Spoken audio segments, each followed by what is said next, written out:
Good morning to all. என்னோடய name Vignesh. நான் Dindigul district. என்னோடய ஊர் வந்து தெத்துப்பட்டின்ற ஒரு சின்ன கிராமம் தான்.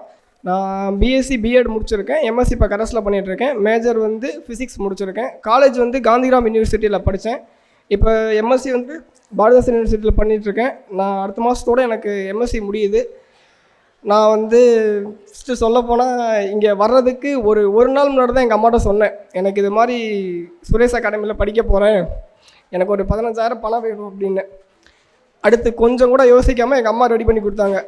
இங்கே வந்ததுக்கு முக்கியமான காரணமே காசு கம்மியாக இருக்குது. அதான் எனக்கு வந்து ஸ்கூல் டைமில் வந்து 11th 12th எங்கள் அம்மா நிறைய காசு செலவு பண்ணிட்டாங்க. கிட்டத்தட்ட 3 லட்சம் செலவு பண்ணாங்க. அதனால் காலேஜில் நல்லா பண்ணிட்டேன். ரொம்ப ஃபீஸ் கம்மியாக தான் படித்தேன். சரி, அடுத்து போனால் இது மாதிரி எக்ஸாம்ஸ் படிக்க போனால் கண்டிப்பாக சென்னை தான் போகணும், அது மாதிரி நிறைய கேள்விப்பட்டுட்டு அப்புறம் தான் சுரேஷ் அகாடமி பற்றி கேள்விப்பட்டு இருக்கிறதே ஃபீஸ் கம்மி, டெஸ்ட் பேட்ச் ஃப்ரீ, பாஸ் ஆகிற வரைக்கும் இங்கேயே படிச்சுக்கலாம் அப்படின்னு ஒரு சொன்னதுக்கப்புறம் தான் இங்கே வந்து சேர்ந்துட்டு ஒன்றுமே தெரியாது. இப்படி தான் போகணும் தெரியாது. நம்ம படிக்கிறது தான் படிப்பு, நம்ம புக்கு தான் புக்குன்னு 6th புக்கிலேருந்து 12th புக் வரைக்கும் மொட்டை மனப்படம் எல்லாம் கோடு மட்டும்தான் இருக்கும். நான் எழுதுனது மட்டும் தான் புக்கில் இருக்கும். புக்கை விட நான் எழுதுனது அதிகமாக இருக்கும். இப்படியே ஒரு 2 வருஷம் போச்சு.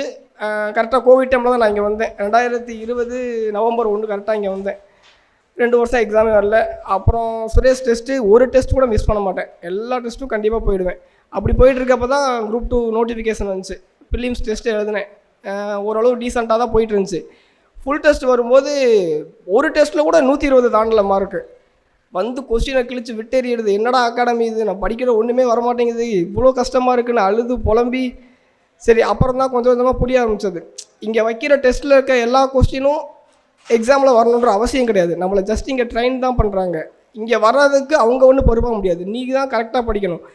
வைக்கிற டெஸ்ட்டில் கரெக்டாக ஃபோக்கஸ் பண்ணி படிச்சிங்கன்னா கொஸ்டின் எப்படி கேட்குறாங்கன்னு தான் சொல்ல முடியும் ஒழிச்சு இந்த கொஸ்டின் தான் வரும்னு அகாடமி கண்டிப்பாக இது பண்ணவே மாட்டாங்க. வேணால் ஒரு 5லேருந்து ஒரு 10 கொஸ்டின் அப்படியே ஜெராக்ஸ் மாதிரி வழுகலாம். மற்றபடி நீங்கள் எப்படி ஒர்க் பண்ணியிருக்கீங்க, நீங்கள் எவ்வளோ ஃபுல் டெஸ்ட் போட்டிருக்கீங்க, எவ்வளோ கொஸ்டின்ஸ் பார்த்துருக்கீங்க அப்படின்றது தான் இருக்குது. அதனால் நான் ஒரு டெஸ்ட்டு கூட இது நாள் வரைக்கும் சுரேஷ் டெஸ்ட்டு நான் விட்டதே கிடையாது. வீட்டுக்கும் மேக்ஸிமம் போக மாட்டேன். வீட்டில் வற்புறுத்தி கூப்பிட்டா மட்டும் தான் போவேன். இந்த மாதத்துக்கு ஒரு தடவை போகிறது அப்போல்லாம் கிடையாது. இந்த தீபாவளி போகிறது, பொங்கல் போகிறது அதெல்லாம் எதுவுமே கிடையாது. வீட்டில் ஏதாவது வற்புறுத்தி இங்கே போகணும்ப்பா அப்படின்னு கூப்பிட்டா மட்டும்தான் நான் போவேன். அப்புறம் இந்த படிச்சுட்டு இருக்க டைமில் படம் பார்க்குறது, அந்த வெளியில் சுற்ற போகிறது அதெல்லாம் கண்டிப்பாக நான் பண்ணியிருக்கேன். நான் வந்து நமக்கு படம் பார்க்காம இருக்க முடியாது. மாதத்துக்கு ஒரு தடவை வச்சு நான் தேட்டர் போய் உட்காந்தாதான் எனக்கு மனசு நிம்மதியாக இருக்கும். இப்போ வரைக்கும் அப்படி தான். இப்போ ஏப்ரல் மாதம் வரப்போகுது. நான் 3 படம் பார்த்துட்டேன்.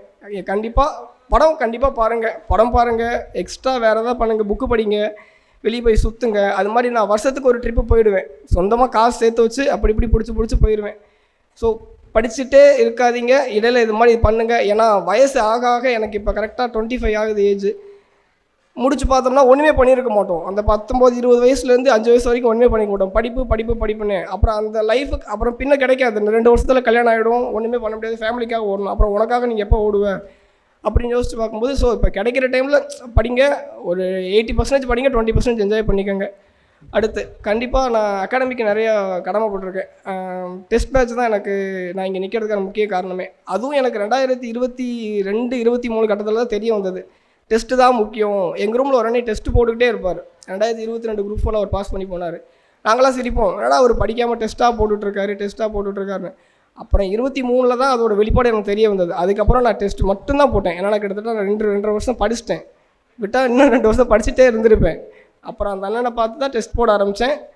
எப்படி ஃபுல் டெஸ்ட் ஒரு 50-100 டெஸ்ட்னாச்சும் நான் போட்டிருப்பேன். ஃபுல்லாக ஜெராக்ஸாக போட்டுக்கிட்டு அது காசை பற்றி கொஞ்சம் யோசிக்காமல் முடிஞ்சளவு பிரிண்ட் அவுட் எடுத்து போடுங்க. ஃபோனில் போடாதீங்க. ஃபோனில் போட்டிங்கன்னா திருப்பி பார்க்க முடியாது.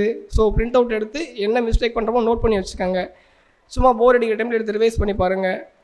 அது மாதிரி நிறைய ஃபுல் டெஸ்ட் போட்டிங்கன்னா கண்டிப்பாக பாஸ் ஆகலாம். அப்புறம் நான் வந்து எங்கள் அம்மாவுக்கு நன்றி சொல்லணும். அம்மா மட்டும்தான், சிங்கிள் பேரண்ட்டாக தான். அதுவும் எல்லாத்துக்கும் வந்து எக்ஸாம் கொஸ்டின் கஷ்டமாக இருக்கும். எனக்கு எக்ஸாம் எழுத போகிறதே கஷ்டமாக இருந்துச்சு. கரெக்டாக ஜனவரி 30 நோட்டிஃபிகேஷன் வருது. எங்கள் அம்மாவுக்கு வந்து ஜனவரி 22 சம்திங்கில் இது மாதிரி ஒரு மேஜர் இன்ஜுரி ஆகிடுச்சு. முக்கியமாக கண்டிப்பாக நான் போயே ஆகணும். அதுக்கு முன்னாடி தான் குரூப் 2 மெயின்ஸ் வரும்னு காத்துட்டு இருந்தேன். ஜனவரி 11 ரிசல்ட் வந்துச்சு. மெயின்ஸும் போச்சு. மெயின்ஸும் ஃபெயிலு. என்னடா இடிஞ்சு உடஞ்சி அழுது ஒரு வாரம் அழுது முடிச்சே எங்கள் அம்மா கீழே விழுந்துட்டாங்க. அப்புறம் கண்டிப்பாக ஹாஸ்பிட்டலில் இருக்கணும்ட்டாங்க. ஐசியூலேருந்து அப்போ தான் மாற்றி 2 நாள் ஆகுது. காலைல படுத்திருக்கேன் 6 மணிக்கு ஐசியூலேருந்து நார்மல் வார்டில் படுத்திருக்கேன். நோட்டிஃபிகேஷன் வருது. என் ஃப்ரெண்டு ஃபோன் பண்ணுறான், சுரேந்தர் நண்பர் இருக்கார், அவர் ஃபோன் பண்ணார், இந்த மாதிரி நோட்டிஃபிகேஷன் வந்துருச்சுங்க அப்படின்னு. இங்கே என்னால் போக முடியாது. நான் ஹாஸ்பிட்டல் எங்கள் அம்மா நான் மட்டும் தான் பார்த்துருவேன். நான் ஒரு பையன் தான், எனக்கு அம்மா மட்டும்தான். இங்கேயும் விட்டுட்டு போக முடியாமல் அங்கேயும் போக முடியாமல் கிட்டத்தட்ட ஆல்ரெடி 3 வருஷம் முடிஞ்சு போச்சு. என்ன பண்ணுறதுனே தெரியாமல் இடிஞ்சு உட்காந்துருந்தேன். சரி வேறு வழி இல்லை அப்படின்னு நான் அந்த இடத்த விட்டு வரதுக்கே எனக்கு February கிட்ட ஆகிடுச்சு. 1 மாதம் ஓடிடுச்சு. என் நேரம் என்னமோ கிட்டத்தட்ட ஒரு 4 மாதம் டைம் இருந்துச்சு.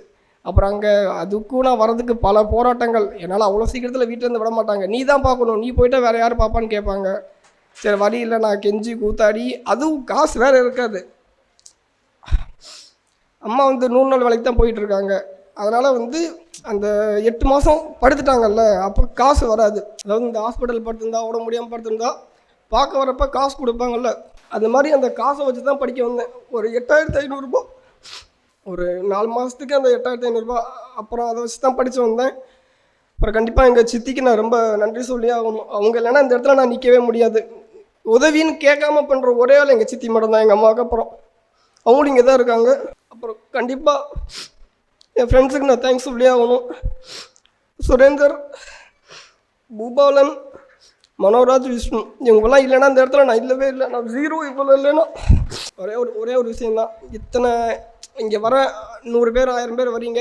1000 பேர்த்துக்கு 1000 கதைகள் இருக்கலாம். ஆனால் நிற்க போகிற என் பாயிண்ட், நீ பாஸ் ஆனியா ஃபெயில் ஆனியா அதை மட்டும் தான் பற்றி பேசுவாங்க. நீ பட்டத்தை கஷ்டத்தை யாருமே கேட்க மாட்டாங்க. ஆனால் அப்படி இருந்தும் இது மாதிரி ஒவ்வொரு டைம் அச்சீவர்ஸ் மீட்டில் ஏன் இது மாதிரி பேசுகிறாங்கன்னா, ஒருத்தனுக்கு இவ்வளோ கஷ்டம் இருந்தும் அவனால் பாஸ் பண்ண முடியும்னா நம்மளாலே முடியும்னு நம்புறதுக்கு தான் இந்த கதையெல்லாம் சொல்கிறாங்க. ஸோ அதை என்னடா அவன் போட்டு பேசிகிட்டே இருக்கான்னு நினைக்காதீங்க. இது மாதிரி கஷ்டங்கள் நிறையா இருக்குது. எல்லாத்துக்கும் கஷ்டங்கள் கண்டிப்பாக இருக்க தான் செய்யும். அதை நீங்கள் எப்படி பார்த்து சமாளித்து வரீங்கன்றதை பொறுத்து தான் இருக்குது. அப்புறம் நண்பர்கள், பூபாலன் எப்போ இது மாதிரி அழுகாத நாளே இல்லை. அடிக்கடி போய் நின்று அழுதுருவேன். அவெல்லாம் இல்லைன்னா நான் இந்த இடத்துல ஒன்றுமே இல்லை. அப்புறம் நண்பர் சுரேந்தர், மெசேஜ் எழுதுனாவே கண்டிப்பாக அது யூடியூப் நோட்டிஃபிகேஷன், இன்ஸ்டாகிராம் நோட்டிஃபிகேஷனை தவிர எனக்கு கொஸ்டின் நோட்டிஃபிகேஷன் தான் வரும். என் ஃப்ரெண்டுகிட்ட நார்மல் டெக்ஸ்ட்டு, வாட்ஸ்அப்பு, கொஸ்டின் மட்டும் தான் கேட்டுகிட்டே இருப்பார். அவர்னால தான் இப்போ இந்த இடத்துல நிற்கிறேன். அவர் தான் எப்படி படிக்கணும்னு கை பிடிச்சி கை நீட்டி விட்டார். அவரும் பாஸ் பண்ணியிருக்காரு, ரெவன்யூ டிபார்ட்மெண்ட் எடுத்திருக்காரு. அவர் இந்த வாரம் வர முடியலை. மேபி நெக்ஸ்ட் வீக் வர வாய்ப்பு இருக்குது. அடுத்து நம்ம எங்கள் காலேஜ் நண்பர்கள் மனோராஜ், விஷ்ணு, அவங்க எனக்கு எப்போ பணம் இல்லை அப்படின்னாலும் யோசிக்காமல் போட்டு விடுவாங்க. நான் எம்எஸ்சி பண்ணுறதுக்கு என் ஃப்ரெண்டு தான் எனக்கு பணம் கட்டியிருக்காங்க இப்போ வரைக்கும். ஸோ என்ன கடைசியில் என்ன சொல்ல வரேன்னா, அழுதுகிட்டே இருந்தாலும் உழுதுகிட்டே அழுகணும். நம்ம வேலை நடந்துக்கிட்டே இருக்கணும். இதனால் நான் நின்றுட்டேன், இதனால் போச்சு அப்படின்னு எப்பயுமே நின்றாதீங்க. வாழ்க்கையில் எதையுமே ரெக்ரெட் பண்ணிடாதீங்க. ஸோ இதை இப்போ பண்ணியிருக்கலாமோ, அதை இப்போ பண்ணியிருக்கலாமோ, ஆஃப்டர் ஆல் ஒரு படத்துக்கு போகிறதா இருந்தாலும் சரி, அந்த படத்தை அன்றைக்கி தேட்டரில் பார்த்துருக்கலாமோ, பார்க்கணுன்னா போய் பாருங்கள். இன்னும் இந்த 2 மணி நேரத்தில் ஒன்றும் ஆகிடாது. ஏன்னா நான் இதெல்லாம் பண்ணிட்டு தான் ஒருத்தர் பாஸ் பண்ணியிருக்கேன். அப்புறம் இந்த காலையில் 4 மணிக்கு எந்திச்சு படிக்கிறது, 3 மணிக்கு எந்திச்சு படிக்கிறதுலாம் படித்தா தான் பாஸ் பண்ண முடியும்லாம் இல்லை. நான் 7 மணிக்கு தான் எந்திரிப்பேன். ஆனால் ரூமில் நான் தான் லாஸ்ட்டாக எந்திரிப்பேன். ரூமில் நான் தான் லாஸ்ட்டாக தூங்குவேன். 1 மணி 2 மணிக்கு தான் தூங்குவேன். அதனால் இந்த 4 மணிக்கு எந்திச்சா தான் உங்களால் பாஸ் பண்ண முடியுன்றதெல்லாம் கிடையாது. அப்புறம் நான் இது வரைக்கும் நான் அந்த சுரேஷ் அகாடமி சேரும்போது கரெக்டாக கோவிட் டைம் ஒரு 1 மந்த்து தான் நான் கிளாஸ் வந்தேன். ஹிஸ்ட்ரி கிளாஸ் மட்டும் தான் வந்தேன். முருகன் சார்னு நினைக்கிறேன். அது மட்டும் தான் நான் கிளாஸுன்னு கவனித்ததே. மற்றபடி நான் ஆன்லைன் கிளாஸ்லாம் பார்க்க மாட்டேன். அப்போல்லாம் ஒரு மனப்பாடம் பண்ண போகிறோம், எதுக்கு அவங்களும் அதை தான் சொல்ல போகிறாங்க, அது எதுக்கு நம்ம பார்த்துட்டு அப்படின்னு கொஞ்சம் இதுவாக திமிராக இருந்துட்டேன்.